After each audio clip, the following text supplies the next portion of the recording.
दोस्तों D generation x की story को कंटिन्यू करने से पहले आप हमारे प्रीवियस डी जनरेशन एक्स की वीडियो को ज़रूर देखिए, जिसका लिंक आपको डिस्क्रिप्शन में मिलेगा। वीडियो को स्टार्ट करने से पहले आप हमारे channel fitness and wrestling facts को ज़रूर सब्सक्राइब करें, क्योंकि आपका योगदान हमारे चैनल के लिए बहुत ज़रूरी है, जो आगे फ्यूचर में और रेसलिंग बेस्ड कंटेंट लाने में हमारे मोटिवेशन को बूस्ट करेगा। दोस्तों यहाँ हमारी कहानी रेसलमेनिया 14 के बाद से कंटिन्यू होती है। शॉन माइकल्स ने 1997 सर्वाइवर सीरीज़ में ब्रेट हार्ट को विदा कर दिया था WWE से। 1998 रॉयल रंबल में उन्हें एक बैक इंजरी हो गई थी, जिसकी वजह से स्टीव ऑस्टिन के अगेंस्ट रेसलमेनिया 14 में मैच में शॉन माइकल्स अपने फुल पोटेंशियल पर रेसल नहीं कर पाए थे।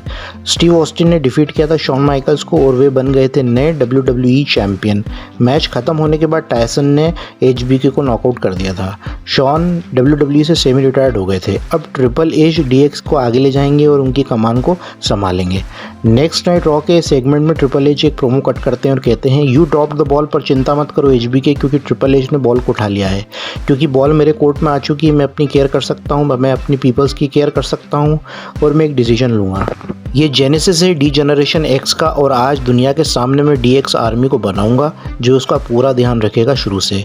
जब आप अपनी आर्मी को बनाते हो तब तुम कुछ करने का इरादा बनाते हो जो कोई दूसरा नहीं कर सकता। पहली चीज़ जो तुम देखते हो, तुम अपने खून को देखते हो, अपने दोस्तों को, आप क्लिक को देखते हो। तभी शॉन वॉल्टमैन की एंट्री होती है, जो बिल्कुल फ्रेश आए थे WCW से। फिर शॉन रिंग में आकर अपनी तरफ से एक प्रोमो कट करते हैं। दोस्तों ये सेगमेंट 18+ के लोगों के लिए है, क्योंकि एटीट्यूड एरा में एक दूसरे को गाली देना बहुत नॉर्मल हो गया था।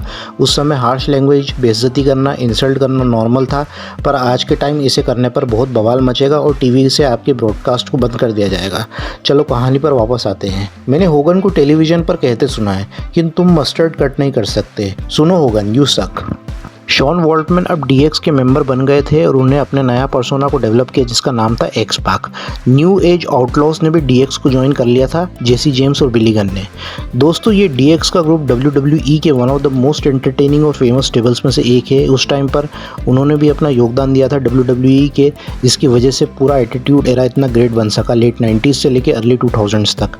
DX के प्रोमो आउटस्टैंडिंग और इतने एंटरटेनिंग होते थे कि हील होने के बावजूद भी फैंस DX को बहुत पसंद करते थे और क्राउड की तरफ से DX को हमेशा से चीयर मिलता था। और थ्रू आउट 1998 में ट्रिपल एच यूरोपियन टाइटल के लिए बैटल करते दिखे थे डीलो ब्राउन और ओवन हार्ट से। और सरप्राइजिंग फैक्ट ये भी है कि ट्रिपल एच और ऑस्टिन ने सेवरल हाउस शोज में रेसल किया था वर्ल्ड चैंपियनशिप टाइटल के लिए, जिसमें ऑस्टिन और ट्रिपल एच का आमना सामना हुआ था एकमात्र पेपर व्यू में, जो हुआ था WWF मेहेम मैनचेस्टर में वर्ल्ड चैंपियनशिप के लिए। बाकी सारे मैचेस जो हाउस शोज में हुए थे, जिसमें स्टीव ऑस्टिन ने ही सारे मैचेस जीते थे। भी भले ही ट्रिपल एच सारे मैचेस हार रहे हो, लेकिन फ्यूचर में ट्रिपल एच कंपनी के मोस्ट प्रॉफिटेबल और अनबीटेबल स्टार बन के उभरे थे, और स्टीव ऑस्टिन के साथ ही उन्होंने मोस्ट मेमोरेबल मैचेस दिए हैं। और DX के कुछ बहुत फेमस सेगमेंट्स में से एक है जिससे WCW इन्वेजन ऑफ DX कहा गया था, जो हुआ था अप्रैल 27, 1998 में, जिसमें रॉ और WCW के शो वर्जीनिया में बुक हुए थे, जो कि एक दूसरे से 20 माइल्स की दूरी पर थे। DX ने इसका एडवांटेज लिया था और रॉ के एक एपिसोड के दौरान वे WCW की अरीना के बाहर आकर उनको चैलेंज करने लगते हैं और WCW सक्स के वे चैंट्स करने लगते हैं। फिर DX अरीना के फ्रंट पर आकर प्रदर्शन करने लगे और कहने लगे, हमारे दोस्त केविन नैश और स्कॉट हॉल को तुमने बंदी बनाकर रखा है। फिर इसके बाद DX पीछे के दरवाजे से अरीना में एंटर करने की कोशिश करता है, पर पीछे का रास्ता भी क्लोज हो जाता है। और एरिक बिशॉफ और केविन नैश ने इस वाक्य पर पछतावा करके कहा था कि उन्होंने DX को अपनी अरीना में घुसने नहीं दिया था, क्योंकि टीवी रेटिंग्स को बढ़ाने का मौका उन्होंने गंवा दिया। उस समय व्यूअर्स टीवी पर WCW को स्विच करके देखते कि DX उनके शो में इन्वाइट कर रहा है। ये सेगमेंट इतना शानदार रहा कि DX ने अगली बार WCW के CNN हेडक्वार्टर्स में घुसने की कोशिश करी थी। DX के WCW इन्वेजन के बाद DX को WWE as a heel book किया था। उनका फ्यूड उस समय नेशन ऑफ डोमिनेशन से चल रहा था। WCW इन्वेजन के बाद DX क्राउड के फेवरेट बन गए थे और DX का फ्यूड रेगुलरली नेशंस के साथ चल रहा था, और क्राउड यहाँ DX के सपोर्ट में था क्योंकि वे फैन फेवरेट्स थे।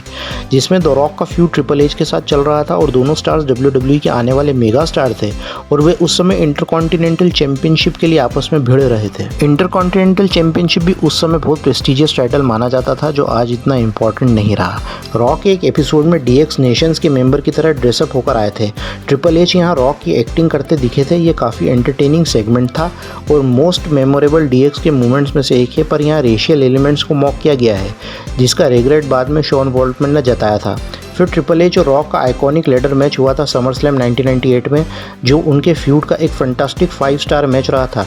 ट्रिपल एच ने यहाँ रॉक को हरा दिया था। फिर शॉन माइकल्स ने WWE में वापसी की थी एज अ कमिश्नर और कॉर्पोरेशन के साइड में हो गए थे और DX के खिलाफ खड़े हो गए थे। फिर कॉर्पोरेशन से भी शॉन अलग हो गए थे और ऐसा लगा कि शॉन फिर से DX में शामिल हो जाएंगे, पर शॉन अभी फुल टाइम रेसलर के तौर पर टीवी पर आने के लिए तैयार नहीं थे, क्योंकि अभी भी वे बहुत सारी तकलीफों से गुजर रहे थे, इसलिए WWE ने उन्हें वापस घर भेज दिया था।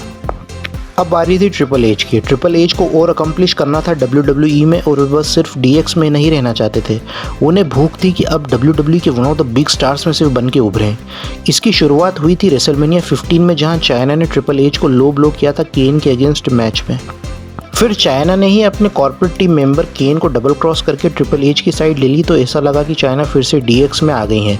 फिर शेन के साथ एक्स पाक के मैच में ट्रिपल एच ने एक्स पाक को धोखा देकर शेन की मदद की और वे शेन के साथ कॉर्पोरेशन को ज्वाइन कर लेते हैं और ट्रिपल एच यहाँ एक्स पाक को बदले में पेडिग्री दे देते हैं।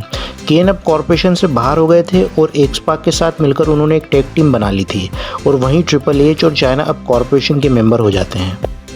और फॉलोइंग वीक्स DX ग्रुप में प्रॉब्लम्स होना शुरू हो जाती है। केन के आने से DX ग्रुप के मेंबर बिली गन को प्रॉब्लम होने लगी थी और बिली गन चाइना के साथ मिलकर एक टैग टीम बना लेते हैं और अपने DX के पुराने मेंबर्स के साथ फुली लोडेड पेपर व्यू में एक मैच खेलते हैं, जिसमें एक्स पाक और रोड डॉग जीत जाते हैं। तब एक्स पाक और रोड डॉग अपने आप को ऑफिशियल मेंबर बताते हैं DX का और फिर धीरे धीरे ऐसा लगा कि DX अब खत्म हो गया है। ट्रिपल एच ने भी WWE चैंपियनशिप अपने नाम कर ली थी और वे अपने आप को द गेम बुलाने लगे थे। इसके ऊपर हम एक सेपरेट वीडियो पर बात करेंगे। फिलहाल हम DX पर आते हैं। पर अक्टूबर 25 रॉ के एपिसोड में एक बार फिर से सब साथ हो गए थे। इस बार DX कम्प्लीटली हील थे और वे ट्रिपल एच को प्रोटेक्ट करने के लिए वापस आए थे, क्योंकि ट्रिपल एच अब WWE चैंपियन थे और DX के हील होने से एक्स पाक ने भी केन से दूरी बना ली थी। केन और एक्स पाक का फ्यूड स्टार्ट हो गया था। रोड डॉग और Billy Gunn as a tag team वापस आ गए थे। ट्रिपल एच विंस के साथ फ्यूड करने लगे थे। स्टेफनी के साथ उन्होंने सीक्रेटली शादी कर ली थी वेगस में एक रात। इस पॉइंट पर ट्रिपल एच और चाइना की पर्सनल रिलेशन की खबरें आने लगी थी और स्टोरी लाइन के चलते चाइना अब DX से अलग हो गई थी और यहाँ triple H as a champion एक मेगा स्टार बन गए थे WWE में और स्टेफनी भी यहाँ ट्रिपल एच के साथ हो जाती है और यहाँ से ट्रिपल एच स्टेफनी का on end of screen relation शुरू हो गया था और वे WWE में एक पावर कपल बन गए थे और DX के ग्रुप में एक नए मेंबर की भी एंट्री हो गई थी, टोरी, जो एक्स पाक की गर्लफ्रेंड थी और DX के मेंबर अथॉरिटी फिगर बन गए थे, जिसकी वजह से ट्रिपल एच और DX ने पूरे रोस्टर के दूसरे स्टार्स का जीना मुश्किल कर दिया था, जिसके जवाब में मैनकाइंड आ जाते हैं और ट्रिपल एच को चैलेंज करते हैं। ट्रिपल एच और मैनकाइंड के सीरीज ऑफ मैचेस हुए थे जो ट्रिपल एच ने जीते थे। फिर ट्रिपल एच और मिकमैन फिर साथ हो जाते हैं और अपना एक हील स्टेबल बना लेते हैं जो अब पूरे WWE को कंट्रोल करेगा। रोड डॉग और एक्स पाक टैग टीम चैंपियनशिप जीत लेते हैं। स्टेफनी भी वुमेंस चैंपियन बन जाती हैं, लेकिन फिर से उनके ग्रुप में तनातनी बनने लगी थी और रोड डॉग और एक्स पाक में फूट पड़ने लगती है और रोड डॉग और एक्स पाक का समरस्लैम 2000 में मैच हुआ था।